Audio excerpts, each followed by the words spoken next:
he's going to give a talk tonight. I want to put something with that Bhakti Yoga. Thank you for being here. Thank you. Pleasure to be here. It's, I think 20 years since I did this. Almost 1994, I think was here last. So it's a pleasure to be here. So tonight I want to talk about a very important principle called karma. Everybody's heard the word, right? It's part of the English dictionary now. But oftentimes people are a little confused about what that means. So we'd like to explain it a little more clearly. In the Bhagavad Gita, Lord Krishna, he explains 5 subject matters. One is God. The second is the living being, us. The third is material nature. The fourth is time, and the fifth one is karma. So all these things are explained in the Bhagavad Gita in such a way that after reading the Bhagavad Gita, we can understand what it is this world is, how we're here, how this world works, how we're stuck here, or how we can get out of this place if we want, and where to go. Because you can't go somewhere where you don't know, right? So, who's heard of, now karma is explained in many different books. Each generation seems to have its own different version. Going back some years, there's a book written by Napoleon Hill, Think and Grow Rich. Anybody read that one? Yeah? Okay. Then later, The Power of Positive Thinking by Norman Vincent Peale. Yes? Anyone? Okay. And then later, in the 80s, Tony Robbins, Unlimited Power. Right? And then, I don't know, it was in the 90s. Maybe there was one. But now, the most recent incarnation of this genre is The Secret. Anybody read that book or see the movie? Yeah, good. So these books, they all actually explain the process of karma. But they leave out some really important things. And I'd like to mention what those important things are, so that, of course, when I'm saying these books, you're all nodding your heads, so you know these things. It is important for you to understand, then, what are the important things that they're not telling. Now, in The Secret, she brings in, Rhonda Byrne, she brings in many people to talk about how you can have anything that you want, right?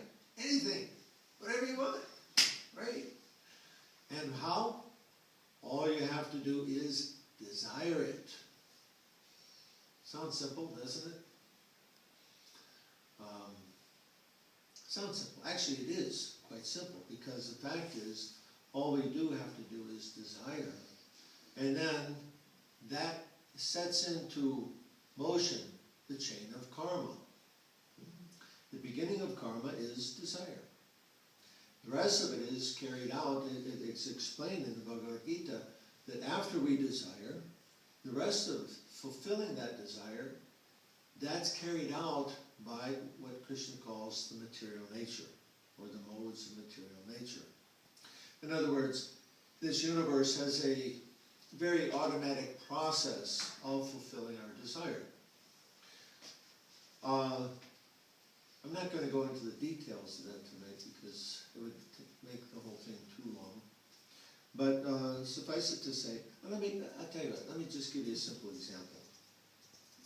I started reading these books back in, I think the first one I read was Napoleon Hill's book in 1979, Think and Grow Rich. And so I had a sales job at that time, and I used to apply this to selling.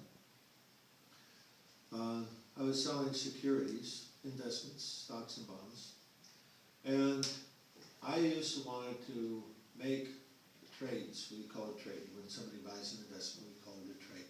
So I wanted to do trades of $100,000 or more, because just one of those things could make half of my paycheck, right? So I used to meditate on making $100,000 trades. And I made more $100,000 trades than anybody else in my office. And every month I would have at least one of those. Another time I was, earlier, I was in one of our temples in Miami. And in that temple were the offices for our Bhaktivedanta Book Trust, the publishing arm of the Hare Krishna movement. And I was just looking into one of those windows of those offices, and I was thinking, boy, wouldn't it be nice to work for the BBT? Because it's always, you know, it seemed like it'd be a nice thing to do. It really wasn't a serious thought. I wasn't going to go apply for a job or anything. It was just, you know, how we say, a passing thought. Well, it wasn't maybe 4 or 5 months later they came and asked me to be the manager of the BBT. And I wound up working in that office that I was looking into.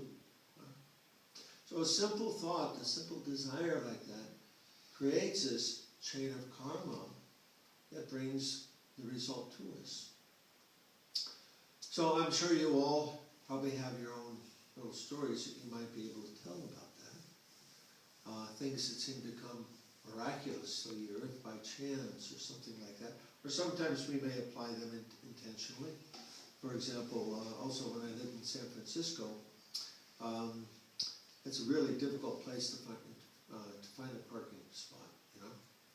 There's more cars than there are spots on the street. And you can drive around looking for a half an hour or more trying to find a place for your car. So I learned after a few of those episodes that if I visualized, using Shakti Gawain's principles, visualized my parking place, when I started out to go to the city, that there would be one waiting for me when I got there. So this is a little desire, a little karmic reaction, right? Not a big one. Not like desiring to have $1 million or a big mansion or something like that. But a parking spot, okay, that can come. But what if you have a big desire? You know, like they say on The Secret, whatever you want. You want an income of $1 million? Like the fellow, right? Chicken Soup for the Soul. That fellow, he had a nice story. He wanted to have $100,000 in 1 year, so he started applying that idea, thinking about that. And he got the first year 92,000, and then he went on from there. But some of us, even if we have such a desire, somehow or other, it doesn't seem to manifest. Now, why is that? That's an important thing to know. And that's what they don't tell in those books or in that video. The thing is, karma is kind of like a bank balance. You know, if you want to go shopping, you have to have some money in the bank, right? Or in your checkbook. You go shopping, if you have enough money, you can buy what you want. If you don't have enough money, you don't get it. Simple as that. Well, karma is somewhat the same thing. If we have a sufficient balance of karma, we want that $1 million income or $100,000 income. If we have that sufficient karma, then we can get that result.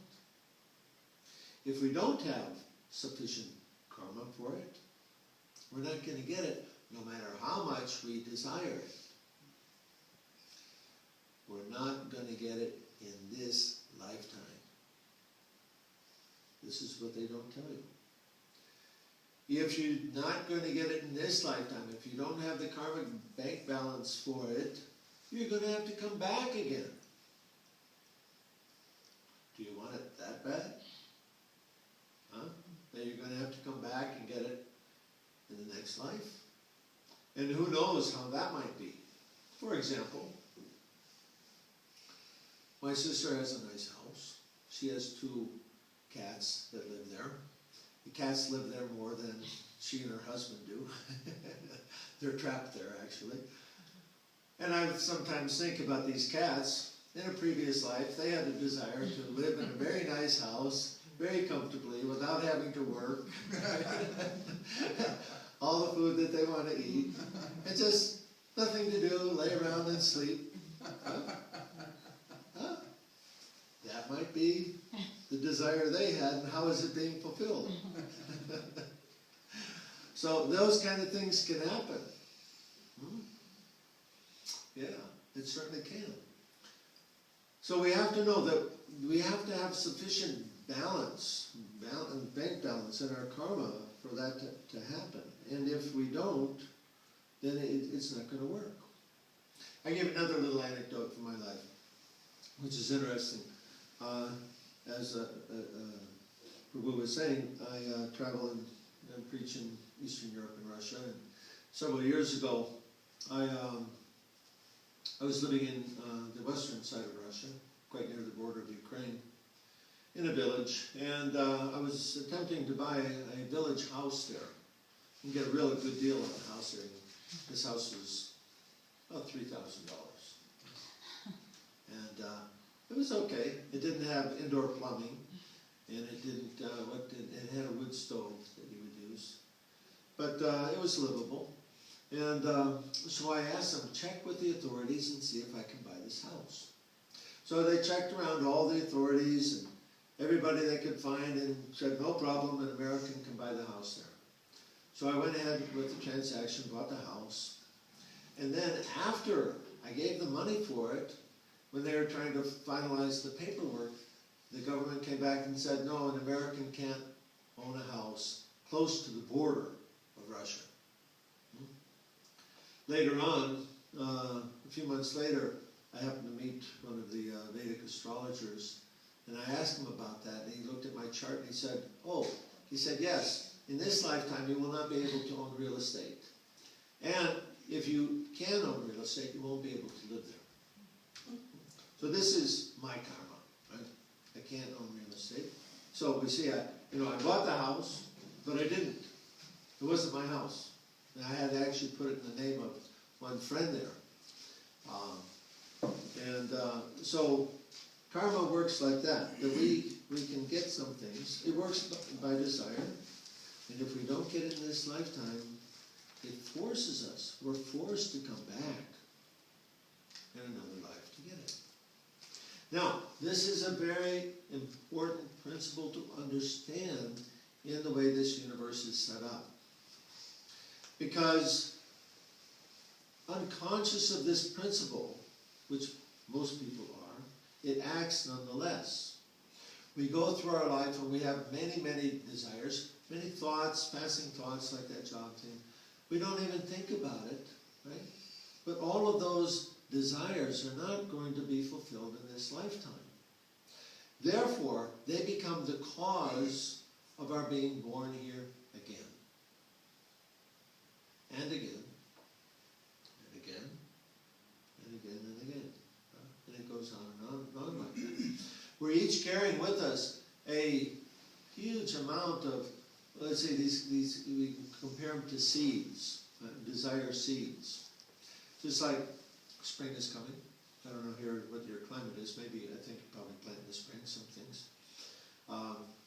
So in spring people plant seeds, and in due course of time they sprout and then they bear fruit. Not all the seeds that are in the ground will sprout at the same time. Just like if you dig up, say you go, I don't know about here, because this is kind of a desert, but in the other places where I live, if you go and you pull up all the things that are growing, right, so that, say you're going to prepare a garden, and you wait a little while, things will start popping up again. Well, there's seeds in the ground that are just waiting for the right opportunity to fructify.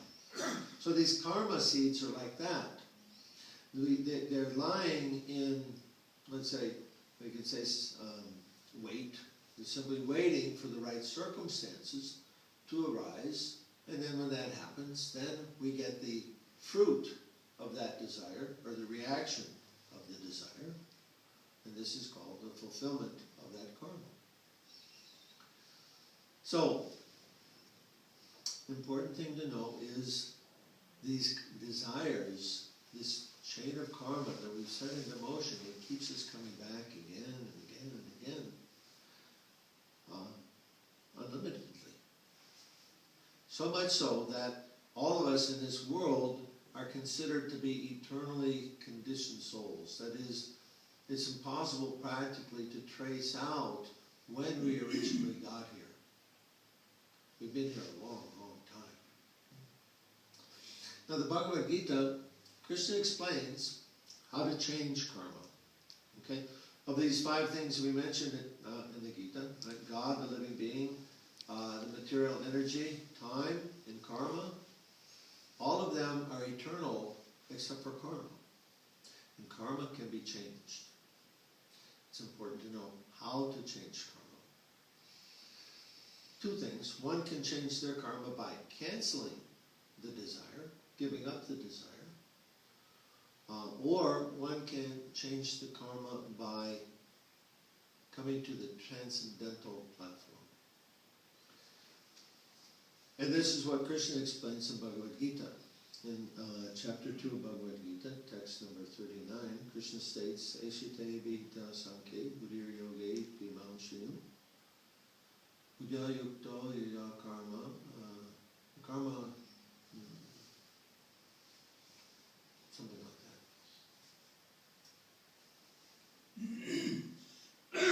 Karma bandham prahashyasi.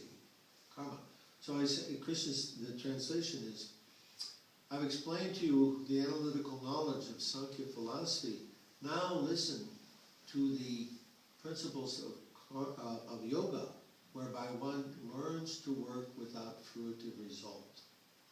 So fruitive result, or karma, this is the same idea. Fulfilling the desire is called the fruits of the desire. So fruitive result, where everybody's acting for a purpose. In every action that we do, there's a particular purpose that we want. Otherwise, we wouldn't be performing the action. This is called fruitive activity. And Krishna is going to explain in the Bhagavad Gita how to become free from karma, how to become free from this fruitive desire. And this is called the spiritual science of the Vedas. Spiritual science. Now, first thing we have to ask about this is, where do these material desires come from? Do they just happen by chance? Krishna explains that while contemplating the objects of the senses, we see something, and we, oh, that's nice, I'd like to have that. In the examples I gave you from my own life. So while contemplating the objects of the senses, one develops an attachment for them. And from that comes the desire. We see something and then we think, oh, that's nice, I want one of those. I want to have one of those for myself. So this is one of the sources of desire. Contemplating the objects of the senses, seeing things, coming in contact with things, or hearing about something. We hear about perhaps, you're probably, any of you are natives here to Sedona? No. So, you know, we hear about this place, Sedona, and we think, oh, that's a nice place. Maybe I can live there. You know, we go, maybe came for a visit, and then you come check it out, and then you decide, oh, I want to live there. So by hearing about things, we also develop a desire to want to acquire them. So whatever way it is, by some stimulation of the senses, we develop an attachment, an attraction for something, and then we desire to acquire that. So this is the process that works, that sets into motion the chain of karma. This happens because of one particular reason, and that is we are not spiritually fulfilled. We're spiritual beings living in a material body. And as spiritual beings, we have desires. That's the nature of the spiritual being, to have desires. We want, what are those desires? Generally, we all want love. We all want recognition. We all want to have relationship. We want a sense of fulfillment, amongst other things. These are actually spiritual qualities. The problem, however, is that we're trying to fulfill these needs, these desires, in a material world. And we're trying to fulfill these spiritual desires with material objects. The consequence of that is that we cannot find the fulfillment and the satisfaction that we actually seek. So regardless of what it might be, ultimately, in the final essence, it's not fulfilling. As promising as it might be in the beginning, we see that in the end, well, it's not exactly what I thought it might be. I was hoping it might be a little better or different. Now, in the Vedic literature, it explains, however, how to find that sense of fulfillment. Where are we actually, is it possible to be satisfied? Is it simply just some kind of utopian dream that we desire something that's impossible to achieve? No. We actually have those desires because they're in the innate nature of our spiritual being. That's where they come from. But instead of trying to fulfill them in this material world, those desires can actually be only fulfilled in connection with God in the spiritual world. So this is the secret to ending the chain of karma. To connect all of our desires with God, and what we find when we do that is that we achieve a sense of satisfaction. We become so satisfied, in fact, that the things of this world, they appear to be insignificant. I just heard an anecdote about this the other day. There was Alexander the Great, when he was going around conquering everything, and he had gotten into India somewhat, and so there was one sage kind of sitting there, and Alexander the Great, he was feeling magnanimous. He was a great man in many respects. So he told his men, he says, tell that man, he appeared to be neglected. You know, the holy men in India, sometimes you see them, what do they have? A loincloth and a water pot. That's it. So when we see that, we think, well, let me help this poor fellow. He's obviously in need, right? So Alexander the Great came over to him, and he said, my dear sir, I'm Alexander the Great, and I've got a vast territory. I'd like to help you. Is there anything that I can do for you? And the man said to him, can you step aside a little bit? You're blocking the sun. So in other words, Alexander the Great, he's got a lot of stuff, right? He can fulfill so many desires if you have material desires. But this particular sage, he was so satisfied, he didn't want anything. He was satisfied simply to be there and undoubtedly engaging in his meditation and his spiritual practice, which was bringing him that fulfillment.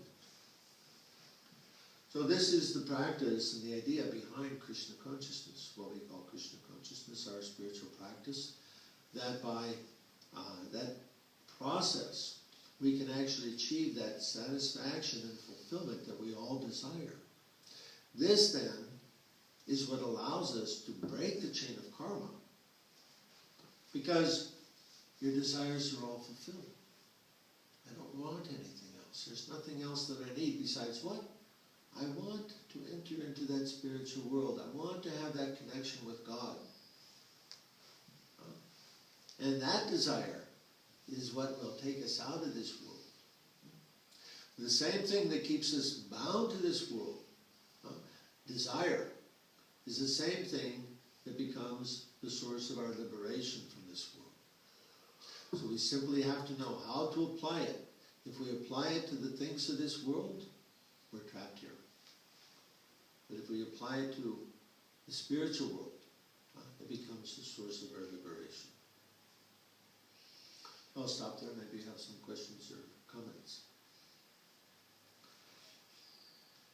That whole question, because I always felt that too. There's just something missing to those other teachings, the secret, and this and that. And it's like, you see some people that really desire something, they don't get it in this lifetime. And in that book, he was saying, we can be happy when we stop trying to be happy. And of course, that was a great puzzle to me to read at that time.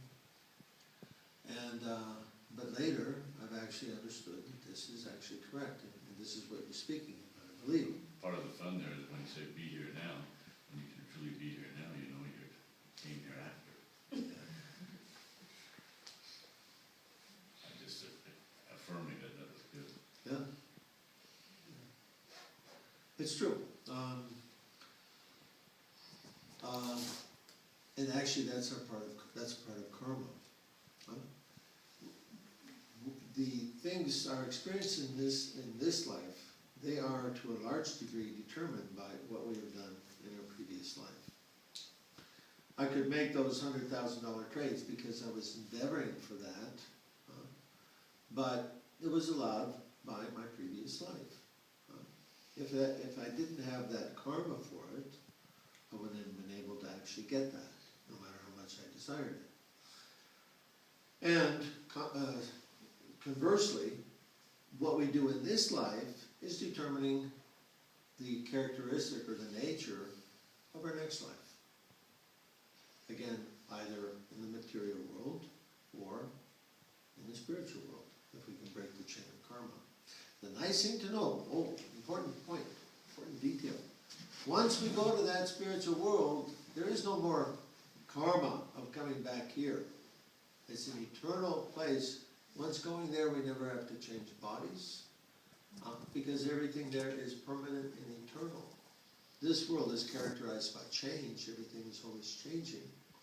But there, we find that complete love, satisfaction, fulfillment, everything that we've ever wanted is there. And that is our birthright. We will, sooner or later, achieve that. And we can look forward to that.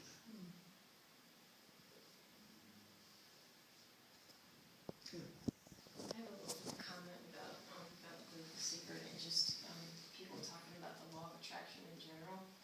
It's like, you know, it's almost like I hear a lot of messages like that if something happens to you that you must have done something to bring that to you, and you know, it's like there's always this element of guilt, or like, you know, like it's your fault, like that, and if you get into a car accident, like it's your fault because you were doing something to attract that car accident to you. And I'm having a hard time kind of dealing with that, because it's like, I understand that things, you know, that we attract things to us that, you know, everyone puts off a frequency, blah, blah, blah.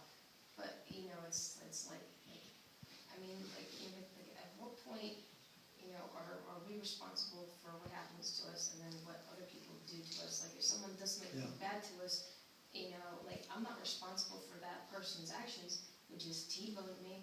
You know, I didn't make them T-bone me, you know, so how... This is a good question. So in Bhagavad Gita, Lord Krishna is God, and even he says there that karma, the actions and reactions of karma are very difficult to understand. And like you say, what's the cause and what's the effect? Is that person attacking me an effect of my previous karma, or is it the cause that he's doing? He's beginning the chain of karma, right? And it could be either one. Now, there's an interesting anecdote regarding this in the Srimad Bhagavatam, this book right here, if you can see it on top. There's the personality of religion in the form of a bull. His name is Dharma. And at the beginning of this age, he was being attacked by the personality of Kali. So the king at that time, Parikshit, he came by, he happened upon the scene, and he asked, what's going on here? He's the lawman, right? It's his job to set things straight. So he's asking, what's going on? Who's doing what? Although it was very obvious that Kali was harming this bull, still Parikshit inquired. He inquired from Dharma, the bull, but Dharma would not identify Kali as the agent of his suffering. And in fact, he said that if I was actually innocent, this would not be happening to me. Now, whether that's the case or not, if we take that position, we can always break the chain of karma, because there can be this action and reaction can go back and forth again and again. For example, you attack me, next life I attack you. Next life you attack me, next life I attack you. Where is it going to stop? In fact, our spiritual master Prabhupada it's the comment that, well, you know, we have these hotspots in the world, like Palestine and Israel, or Pakistan and India, or so many other places where there's always these border wars going on. And Prabhupada commented that in one lifetime, for example, they're Israeli, the next lifetime they become Palestinian, next life then they become Israeli, next lifetime they become Palestinian. So where does it stop? It's going to stop when somebody chooses not to identify the perpetrator as the cause of his suffering, just to let it go. And that breaks the chain.